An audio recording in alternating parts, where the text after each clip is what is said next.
livro de Gálatas, capítulo 6, verso 14 ao 17.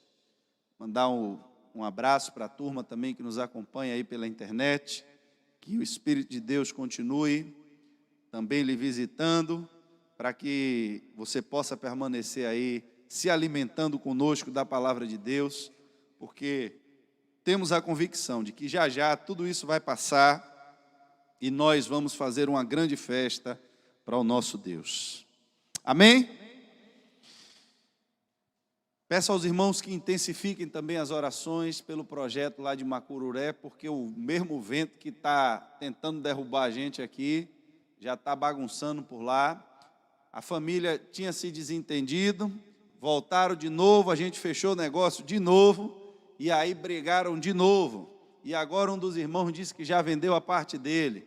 E o presbítero Henrique estava nos ajudando, intermediando a negociação, quebrou o carro do homem lá, que estourou suspensão, pneu.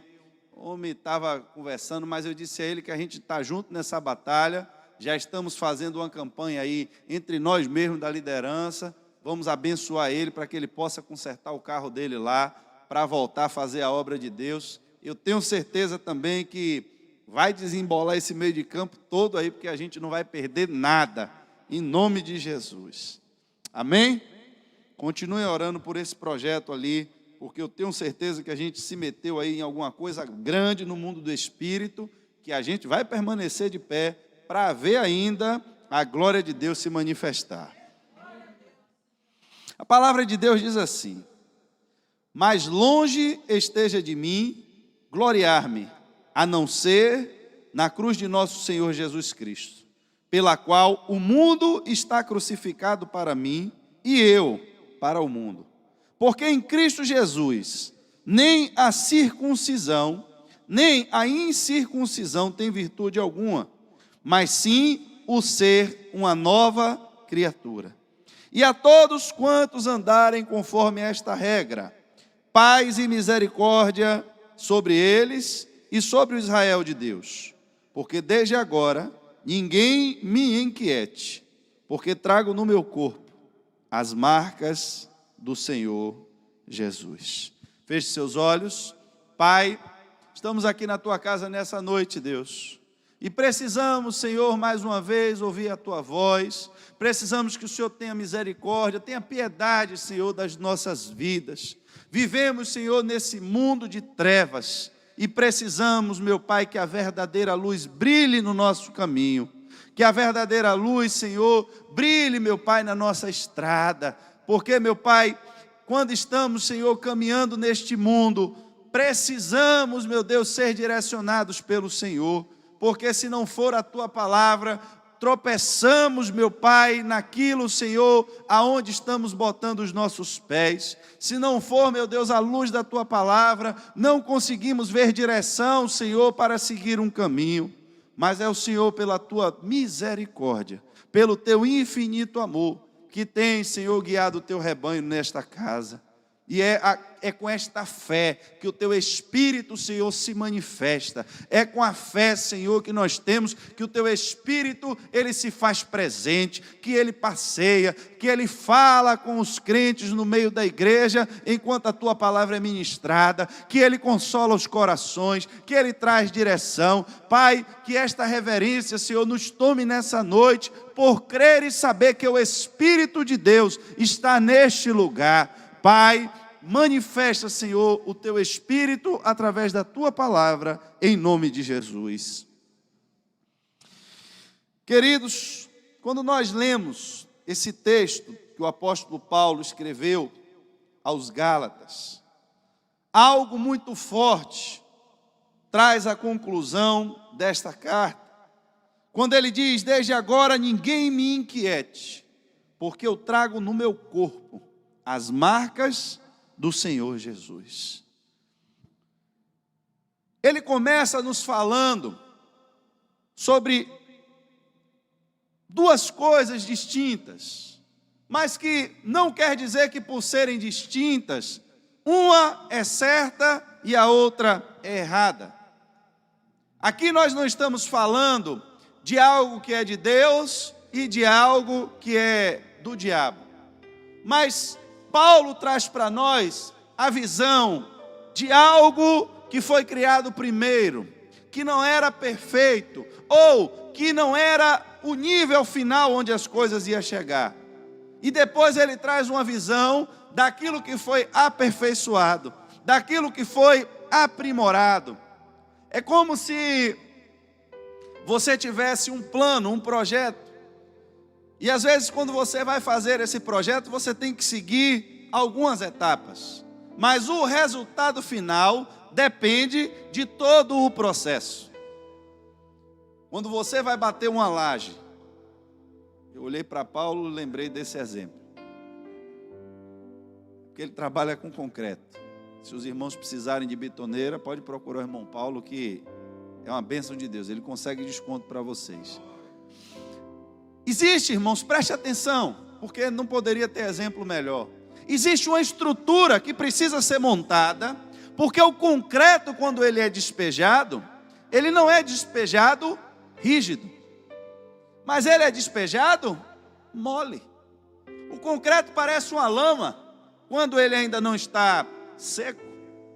E aí você tem que colocar vigas, tem que colocar, irmão Miro dessa parte ele entende, como é que chama, irmão Miro? É barrote? Barrote para poder sustentar a estrutura da laje, longarina.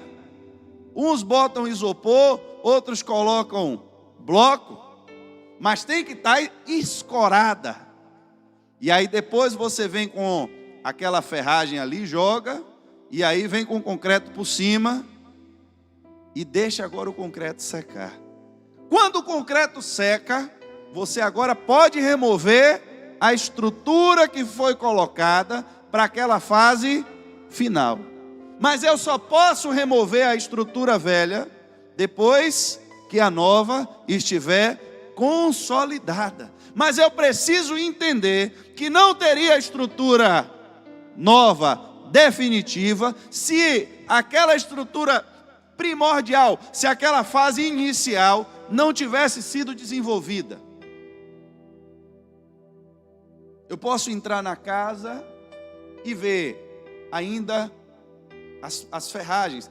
Tem pessoas que usam aquelas longarinas de ferro, tem outras que é de madeira, e está tudo calçado ali, e eu entro na casa, e com aqueles paus no meio da rua, da sala, com pau no meio do banheiro, eu sei que eu não vou poder nunca construir nada ali, não tem como assentar piso, não tem como pintar a casa com aqueles paus atravessados. Mas quando eu agora chego a um ponto que eu digo, o concreto está seco, isso me dá a segurança de eu remover a estrutura velha, sem medo de que a laje caia. Por que é que eu estou dando esse exemplo? Para você entender, porque tem muitas pessoas que, crentes, isso não é pecado não, irmãos, é conhecimento. É para você entender o que é a lei de Deus revelada através de Moisés. O que são as alianças de Deus com Abraão. Isso não era a estrutura definitiva que permaneceria para a obra e a criação de Deus. Mas eram esses pilares, eram essas longarinas que precisavam ser pré-estabelecidas para suportar o peso de quando o verdadeiro viesse. Deus precisava separar um povo na terra. Deus precisava separar um povo puro sobre a terra. Deus precisava separar um povo santo sobre a terra, para que desse povo viesse o seu filho. Ele precisava montar uma estrutura para que o seu filho viesse. Aonde é que Deus ia mandar o seu filho com a palavra santa, com a lei santa, para cumprir integralmente os mandamentos de Deus? No meio de um povo pervertido, no meio de um povo drogado, no meio de um povo embriagado. Você já pensou como cresceria uma criança no meio de uma miséria dessa? Era no meio disso que Deus ia mandar o Salvador do mundo? Quando Jesus era adolescente, ele foi encontrado falando sobre o quê? Quem lembra? Jesus é a única passagem bíblica que mostra Jesus na fase da sua adolescência. Jesus estava o quê? Dançando pagode? A cultura do seu povo, então, era comer água e fazer churrasco. Foi no meio disso que encontraram Jesus? Era a cultura do seu povo. Preste atenção, irmãos. Eu quero que você entenda o contexto disso, para a gente chegar onde Paulo queria. Porque aqui ele estava falando no tempo em que essas coisas eram ainda mais conhecidas pelo meio do seu povo, dos ensinamentos, porque ele era judeu. Nós, pelo menos eu e acho que a maioria de vocês aqui, não conhece tanta tradição judaica. Mas vamos lá. Da onde viria o Cristo? Qual seria a cultura e a tradição que o Cristo aprenderia?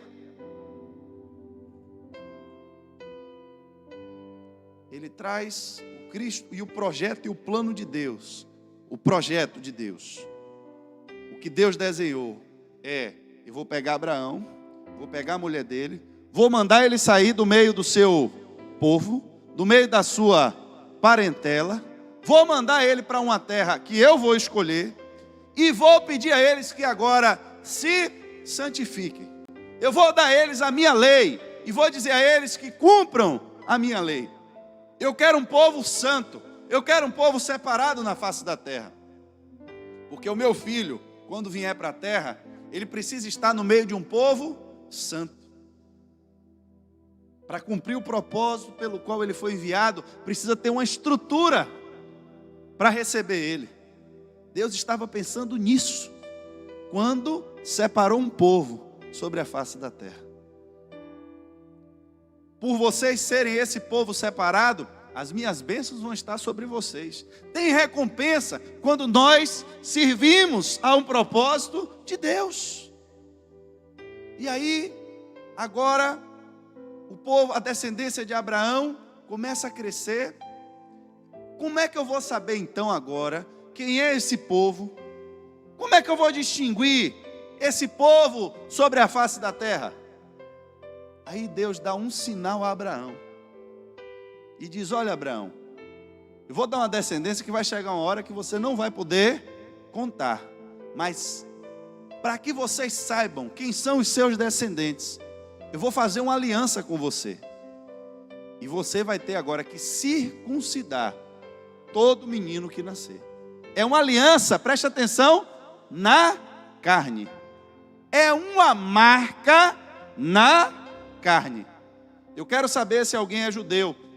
Se você quiser saber se um homem é judeu, ele tem no seu corpo uma marca que vai atestar que ele é descendente de Abraão. Aí a gente vê o povo, Jesus, a cultura do povo, ir ao templo adorar quem? A Deus. O povo, os mestres da lei estavam discutindo com Jesus a lei de quem? A lei de Moisés, dada por Deus, falando sobre coisas de Deus. Irmãos, se esse povo, que tinha os sacerdotes que serviam a Deus, que prestavam culto a Deus, mataram Jesus, porque não podia suportar a verdade, porque não podia suportar a luz pura da palavra de Deus. Imagine se Jesus nasce no meio de um povo perdido.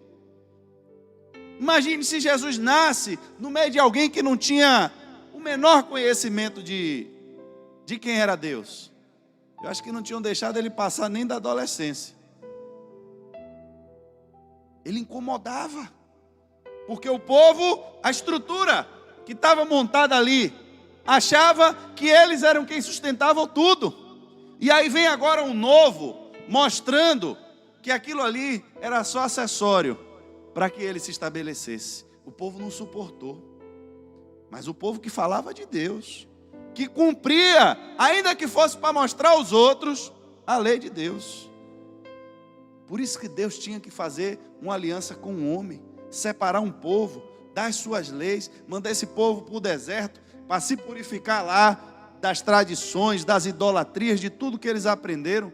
Mas, irmãos, no meio do caminho, o povo sempre pecava, sempre se contaminava. E Jesus veio, mas se ele viesse e encontrasse o povo do jeito que Deus planejou, eles certamente teriam reconhecido que Jesus era o rei. Certamente teriam recebido Jesus como rei. Aí você pergunta: e o que seria de mim, pastor? Não teria salvação para a gente. Pelo menos é o que a minha Bíblia diz.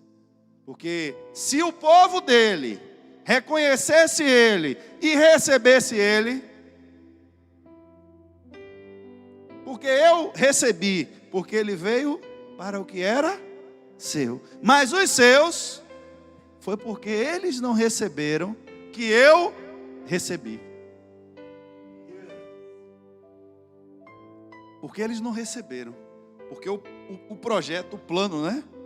Era, se o povo é santo, vai receber agora o seu rei, e vão entender que Jesus questionava com eles: se vocês fossem filhos de Deus, vocês saberiam quem eu sou. Vocês não sabem quem eu sou, porque vocês são filhos do diabo.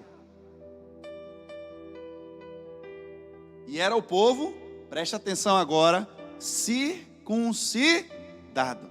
Isso não tem nada a ver, irmãos, com nenhuma linha antissemita, porque aí você vai a fundo agora entender que de fato Deus já sabia tudo o que ia acontecer. Só que embora o povo judeu não recebesse Jesus como rei, eles também eram um povo sacerdotal.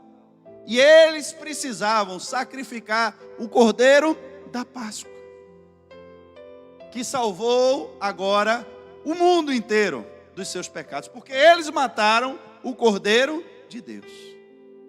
Porque se Jesus não tivesse morrido, e se o povo judeu não fosse esse povo também preparado por Deus para sacrificar o Cordeiro, não teria salvação para nós.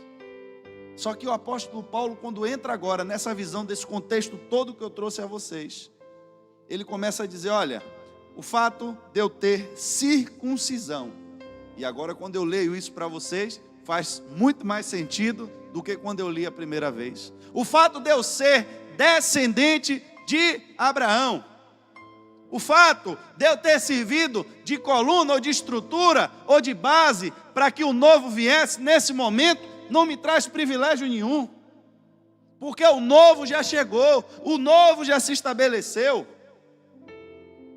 E agora que o novo chegou, circuncisão ou incircuncisão não tem mais virtude nenhuma, porque agora o que me importa é ser uma nova criatura. Presta atenção aqui agora, que é agora que o negócio começa a tomar rumo.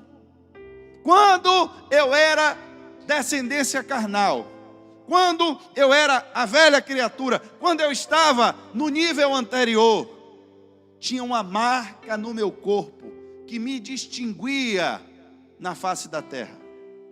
Presta atenção. Quando eu era carnal, no meio de pessoas carnais, tinham marcas no meu corpo que me distinguiam dos demais, que remontava a uma promessa antiga de Deus, de prosperidade, de bênção, de favores. Na minha carne tinha uma marca que me distinguia, porque eu era circuncidado conforme a lei. E isso dentro de um ambiente carnal me trazia vantagens, me trazia privilégios, me tornava de alguma forma mais especial do que os outros, porque na minha carne tinha uma marca que tinha sido dada como ordem pelo próprio Deus. Mas agora, essa marca na carne, ela perdeu o sentido, porque se estabeleceu um novo nível, se estabeleceu um novo. E nesse novo agora, eu também sou uma nova criatura. E nessa nova criatura, não são mais as marcas da carne que impressionam.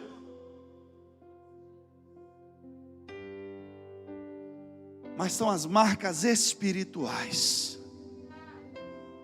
E ele diz que de agora em diante ninguém mais me incomode, porque eu trago no meu corpo as marcas do Senhor Jesus.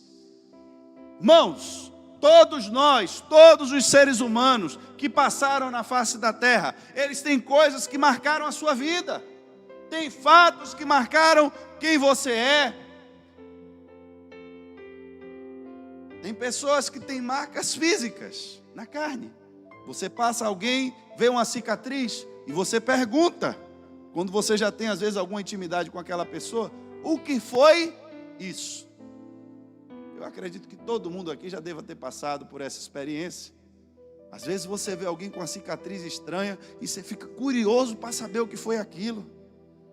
Você diz, rapaz, será que esse cara foi atacado por um tubarão? Você vê um negócio de uma cicatriz circular assim no fundo da cabeça do cara. E você fica curioso. Eu estava numa reunião de trabalho essa semana e um rapaz, ele estava com o dedo meio troncho. E eu estava vendo que o outro que veio, né, era uma reunião de negócios ali, e a outra parte que veio, toda hora olhava para aquele negócio, até quando terminou a reunião, que o clima descontraiu e ficou todo mundo amigo, né? Porque quando está discutindo, a coisa ainda fica um pouquinho tensa. Aí quando relaxou, todo mundo ficou em paz, o cara, rapaz, o que foi ser no seu dedo? Ele não aguentou, ele queria saber a história daquela marca. A cicatriz é uma marca. Nós temos cicatrizes que são visíveis, estão no nosso corpo físico, que as pessoas podem ver. Mas temos marcas que às vezes estão num lugar onde ninguém vê. Temos marcas na nossa alma. O problema, irmãos, é que se Paulo está dizendo que uma marca na sua carne, que lhe dava privilégios, que lhe dava benefícios, agora, diante do novo, essa marca já não valia mais nada. Que Deus quer trazer para nós é que dentro dessa estrutura nós precisamos olhar para Cristo, porque também a nossa história de alguma forma foi marcada por Ele.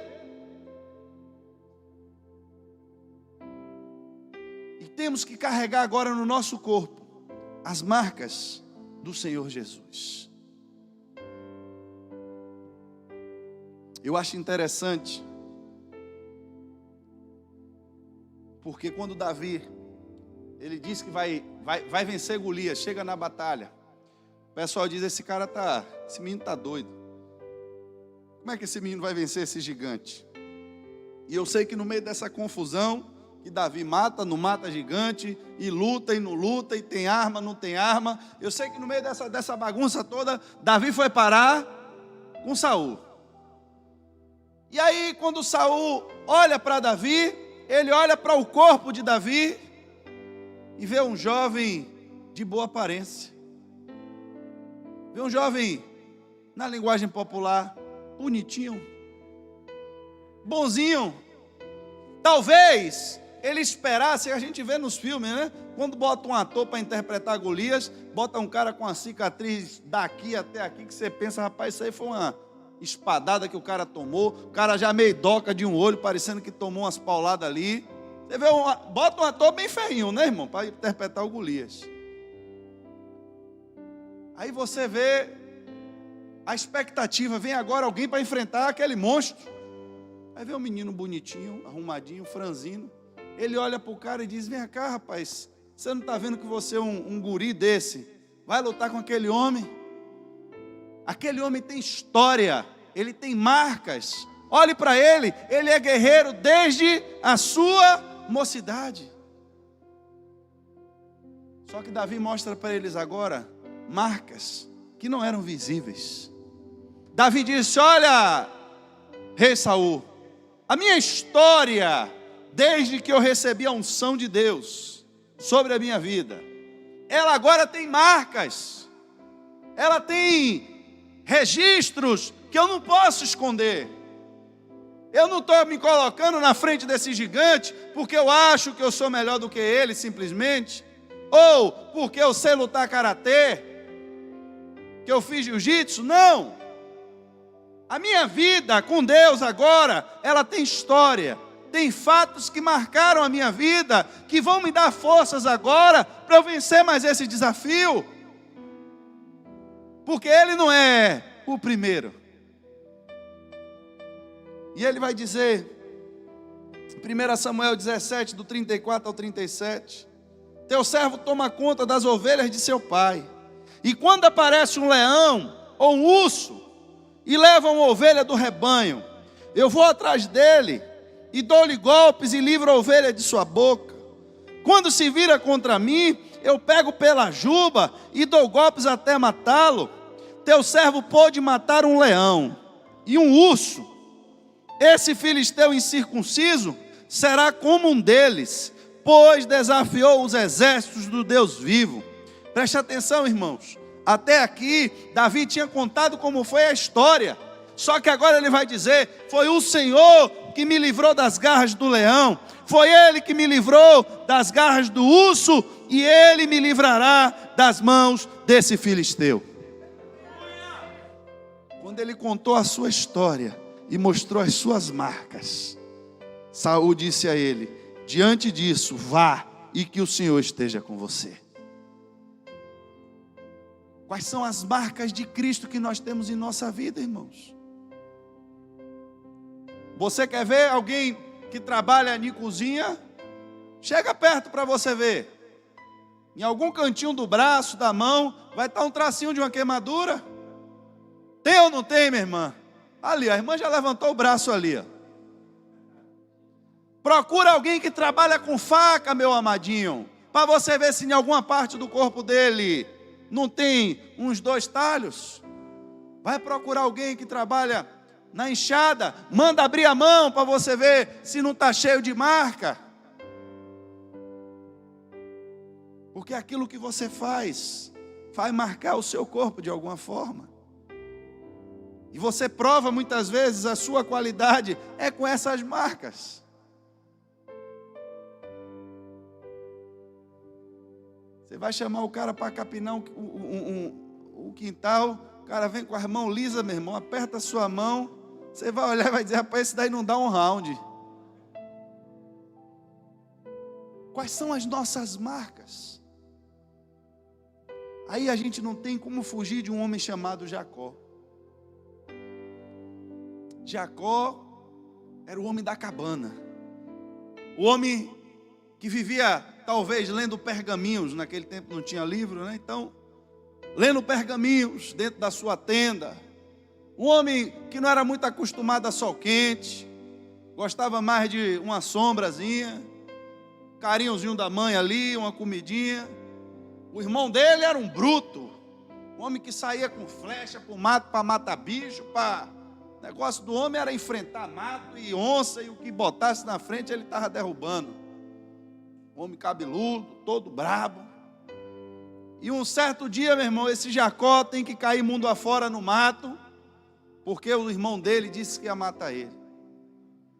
Só que quando ele sai da sua casa, preste atenção, ele tinha recebido uma bênção. Ele tinha recebido uma bênção. Ele recebeu uma bênção que o irmão dele trocou com ele por um prato de comida. E o pai dele abençoou ele. E aí, Jacó sai com a mão na frente e a outra atrás. Chega numa terra distante. E ali, a bênção que ele tinha recebido começa a se manifestar. A Bíblia começa a dizer que tudo que Jacó fazia dava certo. De repente o homem ficou rico. Teve filhos, que naquele tempo ter filhos também era um sinal de prosperidade. Teve filhos, mulheres, servos. Mas agora ele tem que voltar para sua casa. Com a bênção de Abraão, já tinha recebido a bênção de Abraão. E agora chegou o desafio. Ele tinha que se encontrar com seu irmão de novo. Mas seu irmão um dia tinha dito a ele que quando o pai dele morresse, que ia...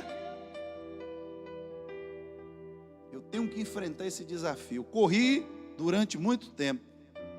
Isso Deus falando com muita gente aqui. Tem gente que é assim.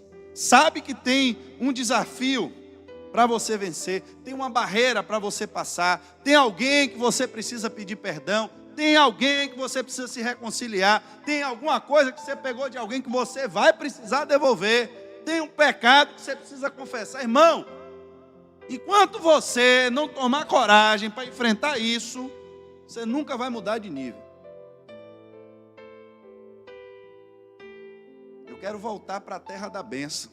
Eu quero voltar para o lugar onde Deus se revelou para mim pela primeira vez. Eu quero voltar para a presença de Deus. Mas para voltar, tem que passar por Isaú. Eu quero voltar para a casa de Deus. Betel, Betel, casa de Deus? Casa de Deus. Foi lá que eu tive encontro com Deus a primeira vez. Botei pedra e ungi pedra e vi escada, anjo e aquela coisa toda. E Deus disse que ia me prosperar e eu aqui. Mas para voltar para Betel, para voltar para a casa de Deus, tem que passar por Isaú. Quando esse homem está indo, meu irmão, alguém diz, olha, seu irmão está vindo aí, está vindo com 400 homens. Aí o homem tremeu. Porque tudo que ele ganhou com a bênção, o próprio pai dele, quando foi abençoar Isaú, que Isaú chorou e disse, meu pai, o senhor não tem mais nenhuma bênção para mim? Ele disse, meu filho, não tem mais como lhe abençoar.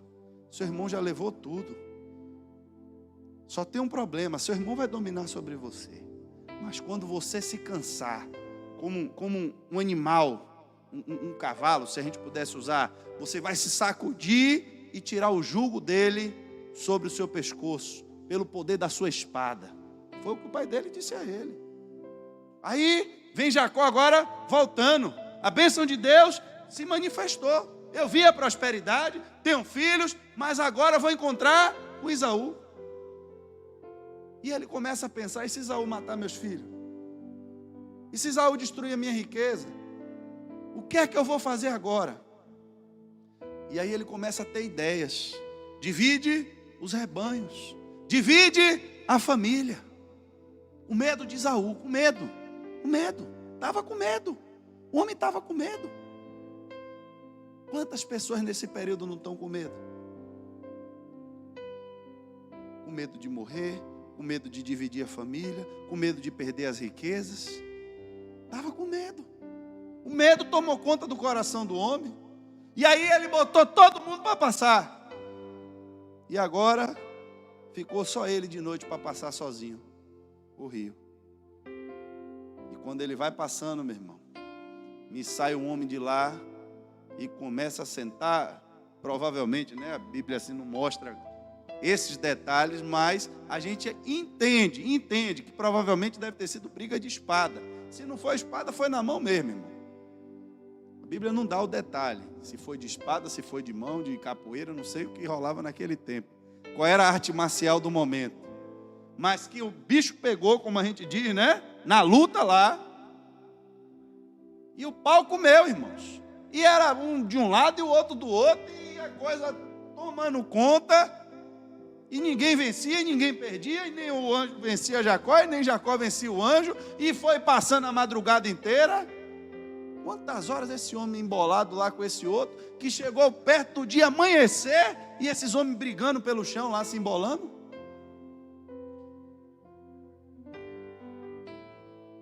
Quando Jacó discerniu o que estava acontecendo, irmãos, ele entrou em um segundo nível. Mas antes dele entrar nesse segundo nível, ele ficou com a marca. A Bíblia diz, quando o homem viu que não poderia dominar Jacó, tocou-lhe na articulação da coxa. A articulação da coxa. É aqui? Estou certo? Minha esposa está assessoria de fisioterapia aqui para eu não falar o músculo errado aqui, dá problema em casa depois, né? A coxa, tá certo. Tocou na articulação da coxa, de forma que deslocou enquanto lutava. Então o homem disse, deixe-me ir, pois o dia já desponta. Mas Jacó lhe respondeu, eu não te deixarei ir, a não ser que me abençoe. Espera aí, irmãos, agora você tem que entender isso aqui. Jacó tomou a bênção do irmão.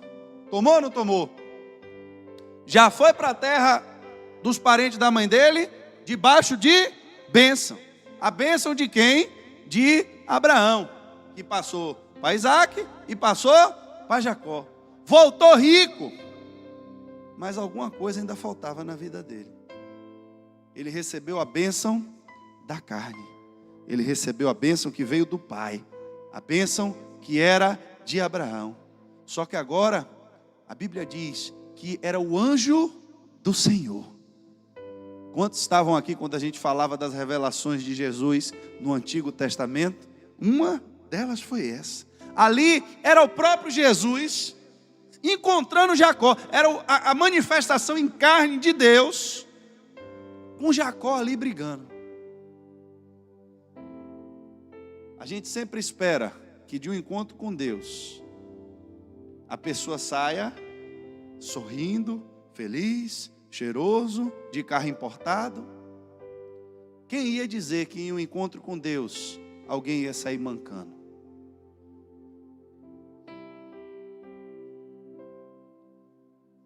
Preste atenção. O apóstolo Paulo disse o quê? Negócio de circuncisão, essa parte de Abraão agora para mim já não importa mais. Eu já sou nova, mas eu carrego comigo novas marcas. E de quem são essas marcas? A gente vai chegar lá já já, vá pensando aí. O homem sai agora da presença de Deus com a carne deficiente, sai mancando. Até hoje o povo judeu não come o tendão do quadril do animal, por causa do toque que Deus deu como sinal. A marca que ficou em Jacó. Jacó saiu de lá capengando. Só tem um detalhe, irmãos.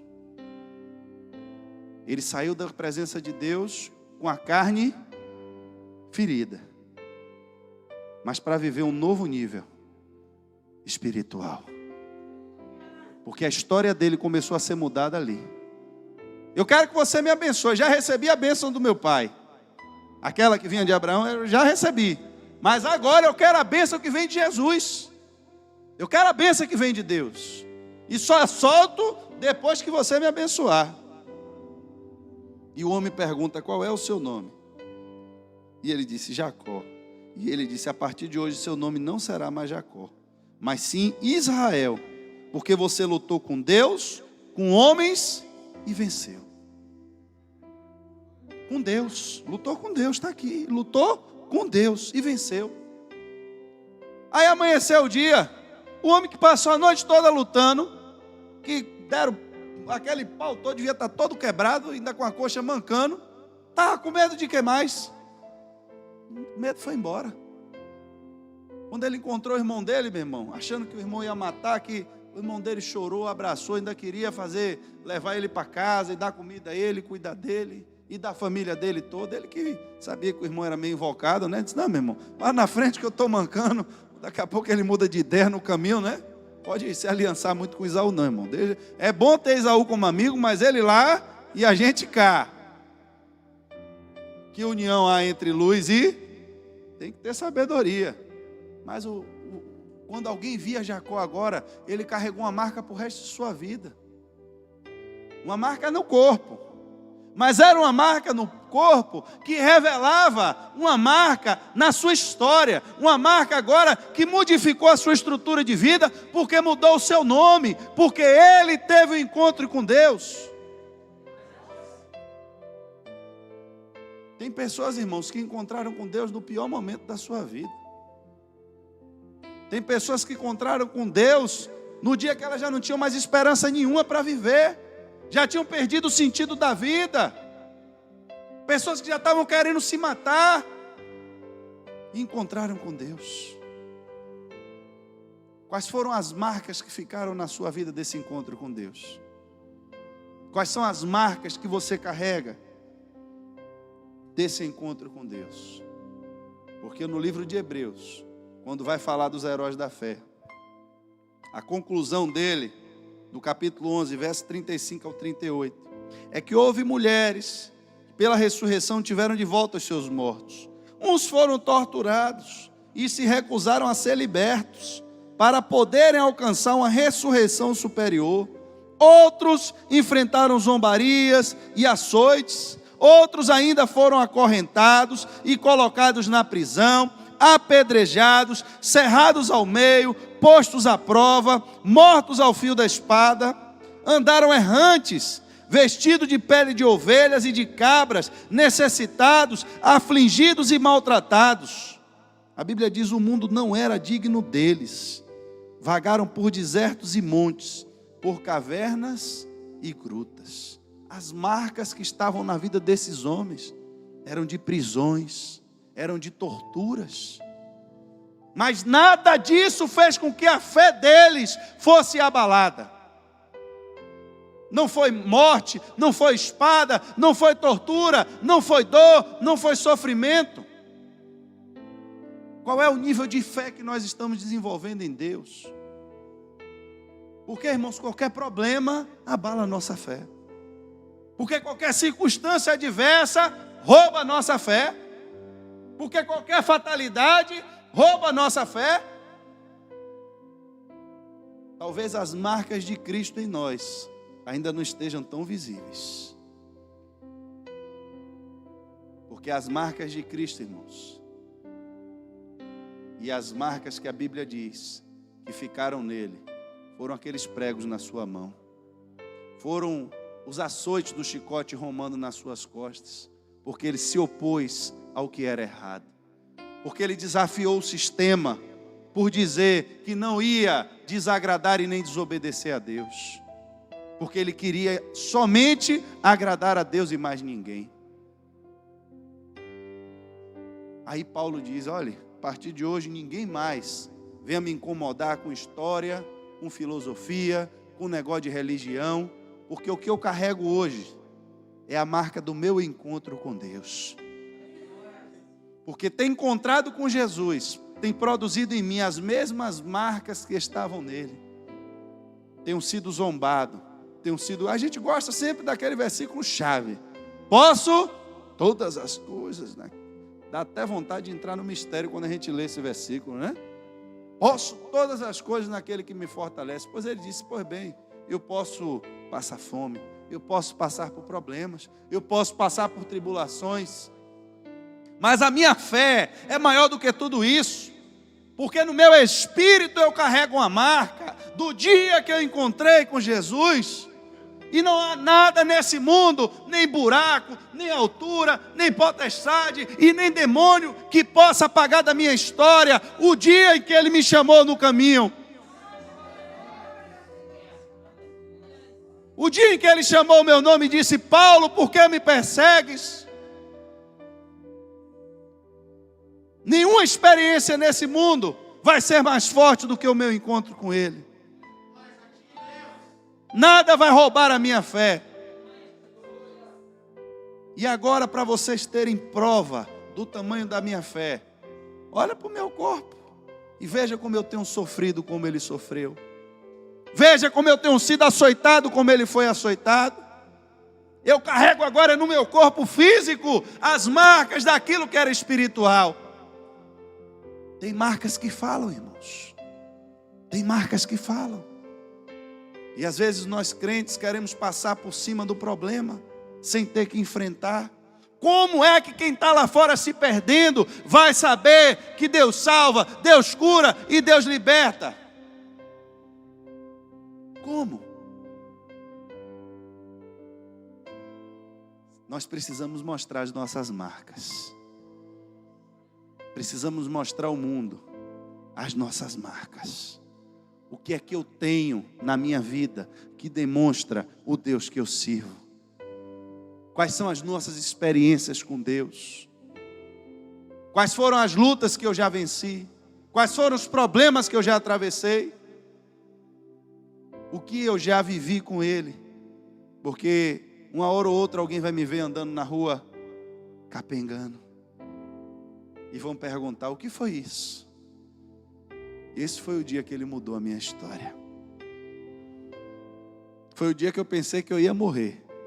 Não sabia se era Esaú ou alguém mandado por ele. Mas lutei a noite toda com o homem, e quando a minha força já estava acabando, eu descobri que não era um homem, mas que era Deus. E só soltei Ele depois que Ele me desse uma benção.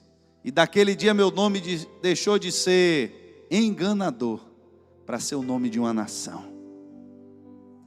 Seu nome a partir de hoje será Israel. Quando nós encontramos com Deus, queridos, não quer dizer que todas as coisas agora para frente vão correr conforme a nossa vontade. Mas significa que Ele vai nos dar forças para vencermos o que vier pela frente. Ele vai estar com você no momento da dificuldade. Ele vai estar com você no momento da angústia. Ele vai estar com você no momento da tristeza. Você pode perder tudo, só não perca a sua fé. E no mais, que possa estar sempre visível na minha e na sua vida as marcas do nosso Senhor Jesus.